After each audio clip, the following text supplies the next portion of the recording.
Oi, tudo bom? Hoje o Sobre Política fala de um assunto que costuma vir acompanhado de muito conselho, mas não é essa a proposta por aqui não. A gente fala sobre educação financeira. Guardar uma parte fixa do salário, evitar o cartão de crédito. Essas dicas são comuns, não é mesmo? E no papel é tudo muito lindo, parece simples, mas na prática não é bem assim. Juros altos e empréstimos facilitados também são desafios para o consumidor. Na nossa entrevista de estúdio, o papel das instituições financeiras e a necessidade de políticas públicas mais claras e protetivas. E ainda, quais são as ferramentas do mercado para alavancar o consumo? Promoções, publicidade e até a lógica da obsolescência programada. Você sabe o que é isso? Se não sabe, fique com a gente. E se sabe também, porque hoje tem muita informação por aqui. O Sobre Política está começando.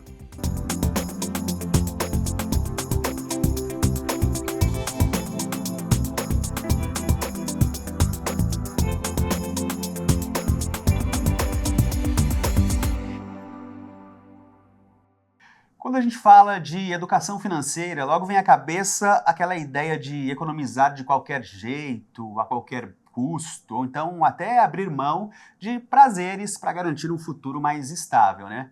Mas será que essa é a única forma de lidar com o dinheiro de maneira consciente? E o que de fato significa segurança financeira? No programa de hoje, a gente debate algumas crenças comuns e que às vezes são tratadas como verdades absolutas. Em nossa primeira reportagem, vamos trazer um olhar crítico sobre as fórmulas engessadas e sobre como aprendemos a nos relacionar com o dinheiro. Marcos tem 21 anos, é radialista e estudante de jornalismo. Trabalha em 2 empregos e ainda sustenta a casa. Para dar conta de todas as despesas e pagar a faculdade, precisa de disciplina financeira. Eu tenho que organizar de uma maneira bem consciente, podemos dizer assim, porque além de tudo eu sou praticamente um chefe de família, né? Lá em casa somos eu, minha mãe e minha irmã e apenas eu que trabalho, então a gente tem que separar certinho, sempre montar uma planilha com os gastos, com o que ganha, até para poder pagar a faculdade também. Como eu falei, sou estudante, então preciso pagar, então precisa ser bem organizado até para não deixar nada faltando, né? A história do Marcos reflete a de muitos jovens que assumem responsabilidades financeiras cedo. O desafio é grande e o caminho para organizar as economias pode ser cheio de armadilhas, principalmente por causa de informações equivocadas. Para Luciane Quedo, planejadora financeira, a falta de informação correta criam mitos que mais atrapalham do que ajudam. São muitos mitos, desde a educação de base até aqueles investidores que já fazem isso de uma maneira contínua e repetida. Eu penso que a falta de informação de qualidade, e porque a gente não tem o hábito de falar disso de forma clara, transparente, existe sempre ali uma informação que não é trazida, uma discussão que não acontece, uma conversa que não é feita. Um desses mitos é a famosa regra de que é preciso guardar, no mínimo, 30% do salário. A especialista explica que não existe uma fórmula mágica, pois cada realidade é única. O importante é adequar o planejamento a cada fase da vida. Então, eu vou trazer um exemplo aqui. Se eu pego um jovem que está se formando, que está aí numa graduação, por exemplo, que ele já trabalha, mas que ele precisa se deslocar, se alimentar, pagar a faculdade, às vezes sobra muito pouquinho. Então, não significa que esse jovem não está investindo, significa que o investimento está acontecendo na sua própria educação e é o que deve ser feito para que ele consiga ter um aumento de renda no futuro. Já se eu pego, por exemplo, um jovem na mesma situação, mas de classe média alta, que não tenha necessidade de contribuir na casa, que não seja ele ali o responsável pelo pagamento da mensalidade da faculdade, aí ele não vai poder contribuir só 10, ele pode contribuir até com quase a totalidade da renda dele. Então é preciso que a gente entenda o momento e a realidade de cada indivíduo. Outro mito é sobre o cartão de crédito. Muitas vezes, concentrar as finanças nele pode ser uma forma de controle, mas claro que, como tudo, exige cuidado. Quando que eu não devo usar o cartão? Quando eu entendo que o cartão é uma força estranha que traz um dinheiro para o meu bolso e que vai somar a minha renda. Eu tenho que entender que o cartão é um meio de pagamentos e que eu devo direcionar para ele só aquilo que cabe no meu bolso. Ou seja, aquilo que corresponde aí um percentual da renda que eu ganho. Dá ruim quando eu ultrapasso o que eu ganho e eu somo ali o limite do cartão à minha renda, e aí eu não vou conseguir pagar inevitavelmente. Organizar as finanças é mais simples do que parece. Pequenas atitudes como se antecipar aos gastos e prever todas as entradas e saídas do orçamento do mês podem ajudar a colocar as contas em dia. Eu gosto de olhar daqui para frente. Então, ao invés de eu anotar aquilo que passou somente, eu trabalho com orçamento. Como que eu vou gastar o meu recurso nesse próximo mês que se inicia? Quanto eu vou gastar para comer fora? Quanto eu gasto com lazer? Quanto eu gasto com deslocamento, que hoje é um grande vilão para o nosso bolso? E aí fica mais fácil de eu controlar e saber para onde o meu dinheiro está indo. Porque quando eu fico presa naquilo que passou, eu já não consigo mudar. Então é como se não dependesse de mim. Mas quando eu decido antes de gastar e projeto, aí sim eu chamo o protagonismo e consigo transformar a realidade. E com esforço e disciplina, o Marcos, que conhecemos no começo da reportagem, quer transformar a rotina apertada de hoje em segurança no futuro. Busco sim outras formas de renda, principalmente até na comunicação mesmo, né? A comunicação às vezes aparece alguma outra oportunidade de fazer outros trabalhos em outros veículos de comunicação. É uma forma da gente ter uma renda extra, até para a gente poupar um dinheiro, né? Ter uma reserva de emergência, começar a investir, que é o caminho, né? Querendo ou não, é o caminho. E você fazer uma renda extra, ter mais fontes de renda é sempre importante, até para você não ter uma dependência só, né? Dani, é curioso como, quando se trata de um assunto como esse, educação financeira, justamente por ser cheio de mitos, às vezes a gente acaba repetindo algumas fórmulas e a gente nem sabe que vai dar errado lá na frente, mas vai repetindo até acontecer, né? Exatamente, a gente precisa se libertar disso. Aí a gente viu várias alternativas muito interessantes, né, na reportagem de hoje. E é isso, pessoal, é buscar informação mesmo, e cada um tem uma realidade, né? Não caia nessas dicas mirabolantes, né, que a gente vê principalmente nas redes sociais, pessoas falando até mesmo absurdos, né? Então, vamos com os pés no chão e é sobre isso aí. Com calma. Exatamente. Até o fim do programa a gente ainda vai trazer bastante informação a respeito disso, mas chegou a hora do nosso primeiro intervalo, a gente faz uma pausa bem rápida e já volta.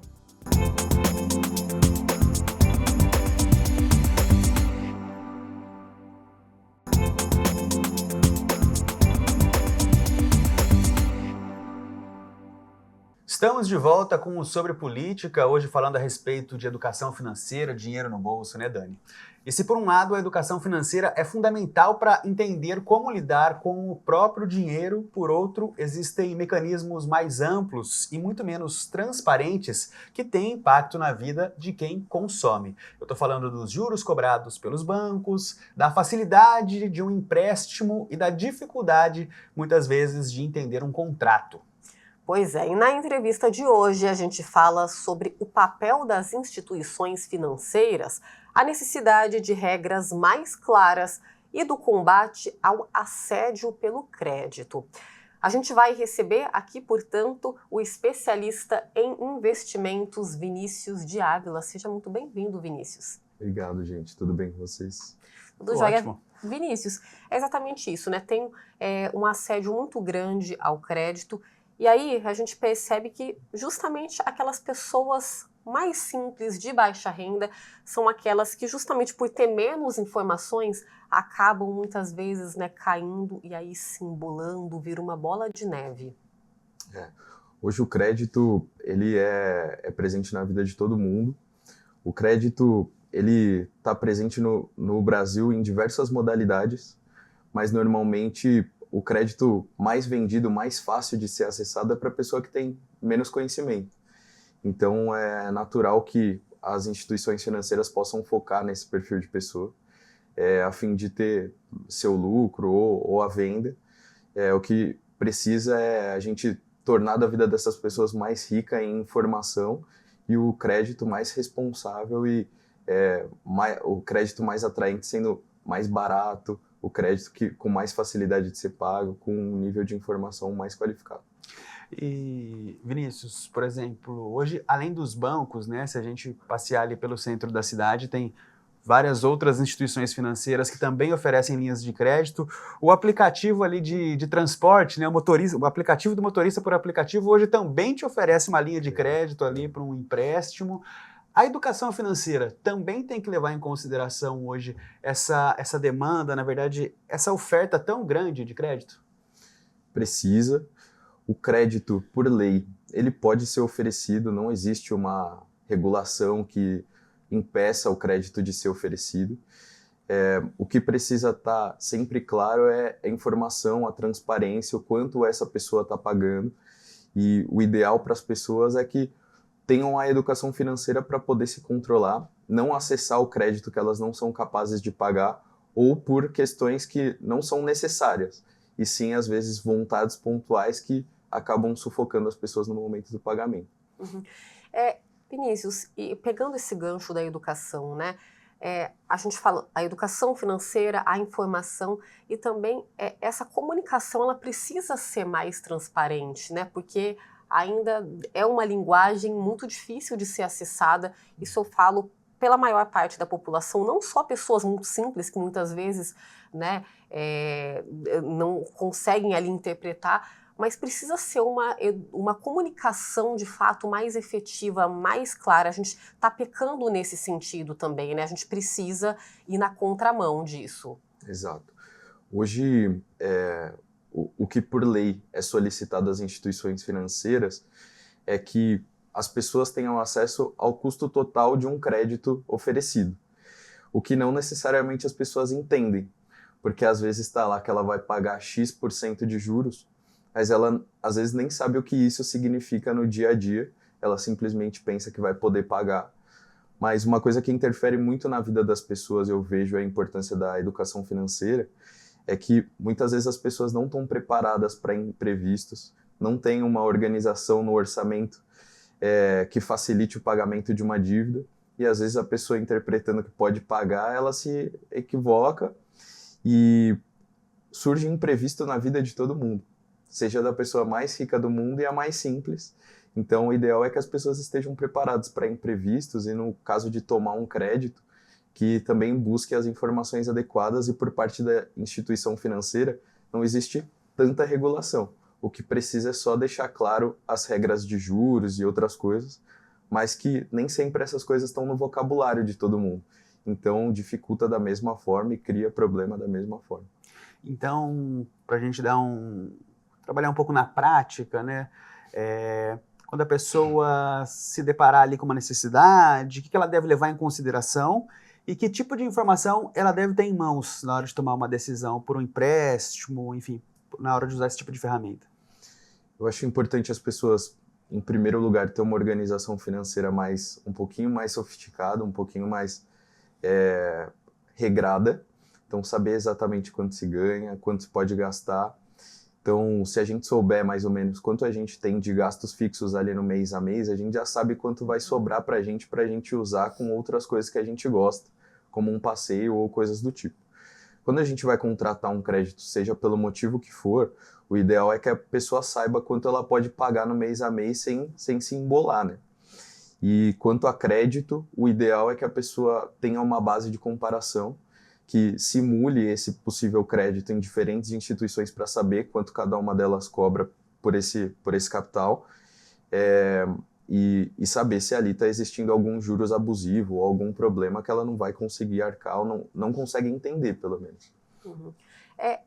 Esse planejamento, né, porque quando a gente fala muitas vezes de números da educação financeira, dá um bololô na cabeça da gente, né? Mas ela não precisa, eu acho que a grande questão é que ela não precisa ser esse bicho de 7 cabeças, né? E também, até falar um pouquinho do VT que a gente exibiu, né, Marvin? porque cada um tem ali a sua realidade. Então, tomar cuidado com muitas regras, né? Poxa, mas eu tenho isso, destinar para este assunto. Receita de bolo, né? Exatamente, porque cada um tem ali, né? Tem um salário diferente, tem questões que você tem de lidar. Então, isso eu acho que às vezes causa até mais pânico nas pessoas, né? Poxa, mas como que eu vou começar por aí? E não é dessa forma, né? Então, não precisa ser esse bicho de 7 cabeças. Não. Acho que finanças precisa ser o mais simples possível. Acho que as pessoas podem já tirar da cabeça de que finanças é esse bicho de 7 cabeças. Hoje, cada vez mais a gente tem acesso à informação legalmente. Cada vez mais a gente tem acesso a conteúdo gratuito. Então, a gente, acessando o Banco Central, a Comissão de Valores Mobiliários, que é a CVM, a gente já consegue ter noção sobre conteúdos que nos ajudam a melhorar financeiramente. O ponto é que realmente não precisa ser nada complexo. Talvez se a gente fizesse mais conta de padaria, mas fizesse a conta, acho que já seria um diferencial. Acho que hoje grande parte do nosso tempo a gente gasta correndo atrás de ganhar nosso dinheiro, mas pouco do nosso tempo a gente dedica a se organizar. Como que a gente vai usar esse dinheiro que a gente está ganhando? E apesar de ser muito difícil a vida da maior parte da população hoje, eu acho que isso não foge a ninguém. Porque finanças, a gente vai ter que lidar do dia que a gente nasce até o dia que a gente falece. Então, o ideal é que a gente se preocupe de alguma forma com isso, que seja consistente na nossa vida a preocupação financeira, o cuidado financeiro, porque realmente oferta vem de todo lado, não é só de crédito, é de diversas coisas que a gente também gosta de consumir. E se a gente não tiver prudência, cuidado, acho que a gente acaba se perdendo em qualquer situação relacionada à finança. Até porque, dependendo do tempo aí que a pessoa fica perdida, como você disse, vai se tornando mais difícil, às vezes, sair dessa situação, né? Exatamente. Hoje é muito fácil a gente se endividar, porque tem muita coisa legal para a gente comprar. E se a gente não usar o dinheiro de uma forma consciente, fica fácil a gente se perder. Hoje, não existe nenhum tipo de investimento que renda mais do que os juros de uma dívida. Então, a gente pode ter uma dívida de R$1.000 e a gente pode ter na nossa conta R$1.000. Nenhum investimento vai me fazer ter mais dinheiro no final do que dívida. Então, é ideal que a gente não perca o controle das dívidas, a gente não dê espaço para isso acontecer, porque realmente depois voltar atrás e pagar tudo é muito difícil. Perfeito. Vinícius, gostaria de agradecer a sua presença, a sua entrevista aqui no Sobre Política e já deixar o convite para você voltar a bater um papo aqui com a gente numa próxima ocasião também. Eu agradeço, desejo muita saúde financeira para todo mundo e obrigado pela oportunidade. É isso, obrigada, viu? Bom, a gente vai para mais uma pausa, né, Marvin? E daqui a pouquinho a gente retorna para concluir o Sobre Política de hoje. Fiquem com a gente, voltamos já já.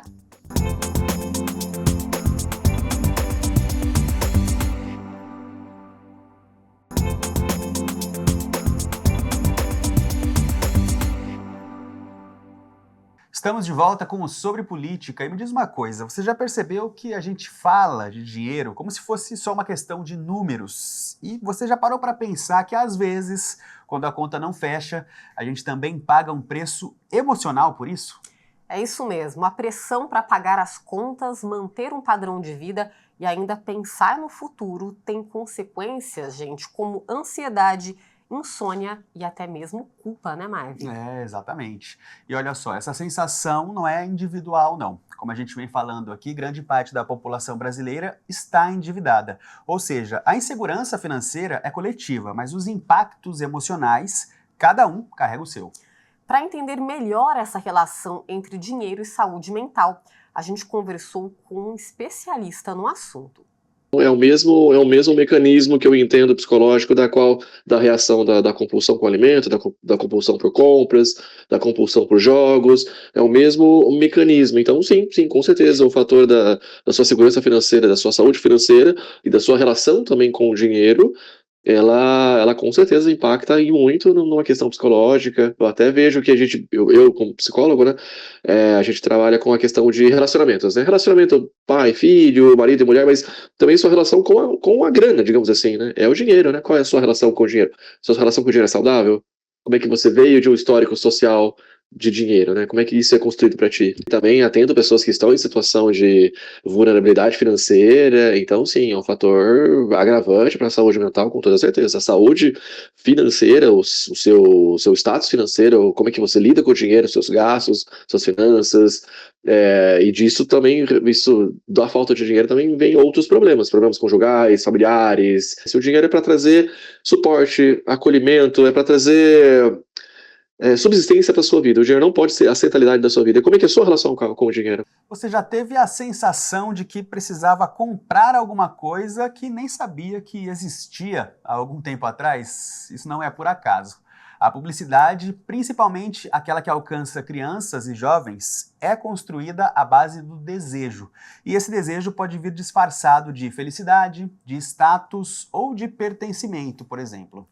Exatamente. É muito comum em promoções, né? Às vezes acabou de chegar uma loja com uma baita promoção, mas você não precisa daquilo e acaba indo lá, né? É um gasto desnecessário e vai além. O consumismo em excesso é prejudicial também ao meio ambiente, né, Marvin?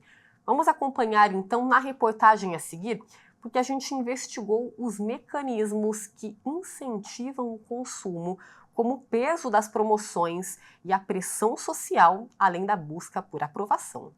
Quem nunca comprou por impulso ou apenas para satisfazer um desejo imediato, sem realmente precisar daquele produto? Você já se perguntou por que fazer compras é tão prazeroso? A ciência explica. Não é apenas emocional, mas também químico. Além da sensação de bem-estar, ao adquirir um novo produto, o cérebro libera dopamina, neurotransmissor ligado à felicidade. A sensação de recompensa é imediata. O que está por trás disso? É a ansiedade. Tá? Então, a ansiedade ela faz com que a gente o tempo todo busque por dopamina. Então, a dopamina ela é estimulada. Nós estamos ouvindo cada vez mais áudios acelerados, cada vez vídeos mais curtos. Muitas pessoas não têm paciência para ouvir, por exemplo, uma entrevista, um podcast sem acelerar. É o mesmo mecanismo do momento de compra. E os estímulos para que as pessoas consumam cada vez mais são muitos. Propagandas tentadoras nas redes sociais, promoções de leve 2, pague 1, descontos imperdíveis. Tudo isso é uma forma de o mercado estimular o desejo pelas compras. A gente vê todos os dias, né, em supermercado, em lojas, naquele famoso compre 3, leve 2, e daí a pessoa às vezes não para pensar, não está precisando, né, tem um gasto ali, porque se você não precisa, daí já não é uma economia, é um gasto e que não está programado, né, muitas vezes também gera o desequilíbrio ali. Mas quando essas compras passam a ser exageradas, elas se tornam consumismo. Um ato que causa prejuízos emocionais e psicológicos, que podem levar a transtornos. Tem um transtorno, que é o transtorno por compras, chama oniomania. É o transtorno por compras, então, que é uma compulsão. Tá? Então, a mania é tudo aquilo que você não tem um controle, que é pela impulsividade. Então, o risco para a saúde emocional está o não tratamento da ansiedade, né? Sucumbir à impulsividade, o sentimento de culpa, porque assim, comprar é bom, pagar não é tão bom, né? Então você compra. E tem pessoas que quando vem, por exemplo, a conta que ela vai pagar, a fatura do cartão, ou ela percebe que ela gastou o dinheiro fazendo um Pix, ela tem um sentimento de vergonha e de, assim, olha, como que eu pude fazer isso? Que isso vai diminuir o quê? A autoestima, porque ela fica insegura com ela mesma. Então eu não sou confiável. E os riscos para a vida financeira também são muitos, como endividamento, empréstimos e comprometimento do limite do cartão de crédito. A dica dessa educadora financeira é sempre pensar bem antes de comprar por impulso. Anotar sempre o que você realmente precisa, fazer uma listinha para não cair nesses gatilhos de compra. Né? E parar e pensar antes, né? Será que eu preciso mesmo disso? Eu posso comprar, né? Antes de assumir aquela parcela ou aquela, né, passar ali o seu cartão, assumir aquela despesa, parar e pensar, né? Tentar não agir por impulso. E esse consumo descontrolado é resultado de um sistema que estimula o desejo, muitas vezes disfarçado de necessidade. Por isso, práticas como o consumo consciente são fundamentais para sair desse ciclo. Você já pensou em comprar ou trocar roupas e acessórios em brechós? Pois é, essa é uma forma de consumo mais consciente, sustentável e econômica, um hábito que tem se tornado cada vez mais comum entre as pessoas. É o caso da social media Jennifer, que já se considerou uma pessoa consumista no passado, mas depois de iniciar a faculdade de moda, começou a comprar e trocar roupas em brechós. Antes eu comprava bastante por impulso, até mesmo por conta de questões emocional. Eu via ali que eu não precisava daquele item ou daquela peça, eu acabava comprando porque estava me sentindo ali muito ansiosa no momento, mas hoje já tenho um controle bem maior, vejo que se eu preciso dessa peça ou se eu realmente quero comprar. Essa mudança de hábito trouxe muitos benefícios, principalmente no bolso. Eu gosto de garimpar, né, em diversos brechós. Aqui eu consigo trocar as minhas roupas, então eu gosto de fazer esse rodízio. Se eu estou comprando roupas no brechó, eu vou ter que desapegar um pouquinho, até mesmo para não acumular tanto assim no meu guarda-roupa. E para ter esse consumo consciente mesmo, né? Na parte financeira, eu consegui dar prioridade para outras questões da minha vida, né, e não gastar tanto assim com roupa. Dani, o programa de hoje, interessante que é um assunto que está no nosso dia a dia. Todo mundo já passou um aperto, todo mundo já teve que refazer as contas ali. Exatamente. Mas é interessante como informação nunca é demais nesse caso, né? Exatamente, necessário, né, Marvin? Ainda mais a gente viu na entrevista o como as pessoas ainda com menos acesso à informação de baixa renda são as que mais caem, né, em situações como essa, e aí vira uma bola de neve mesmo, a pessoa começa a ficar endividada, e aí o quão isso causa, a gente falou de ansiedade, mas também depressão, relações se desfazem, né, muitas vezes, não são só números, gente, muitas coisas acabam acontecendo, desenrolam a partir disso, desse problema financeiro, né, Marvin? Isso, e o Vinícius resumiu tudo, sintetizou tudo numa frase bem simples, né, hoje tem muita coisa legal pra gente comprar. Exatamente. Então a gente tem que se planejar, tomar cuidado grande, nessa né? hora. Exato. Ainda mais quem tem criança, sabe o que eu tô falando, não é fácil. Eu imagino, Dani. Gente, termina por aqui o Sobre Política dessa semana. Espero que vocês tenham gostado do programa, aprendido um pouco mais a respeito de educação financeira. E se você quiser rever essa ou outras edições do Sobre Política, é só nos acompanhar lá no YouTube. É o youtube.com/tvcâmarasjc, mesmo endereço das nossas redes sociais, @tvcâmarasjc. Tem também o 12.3, que é o nosso canal aberto, além do 7 da NET e 9 da Vivo. Não tem desculpa para não assistir a tela da TV Câmara de São José, viu, gente?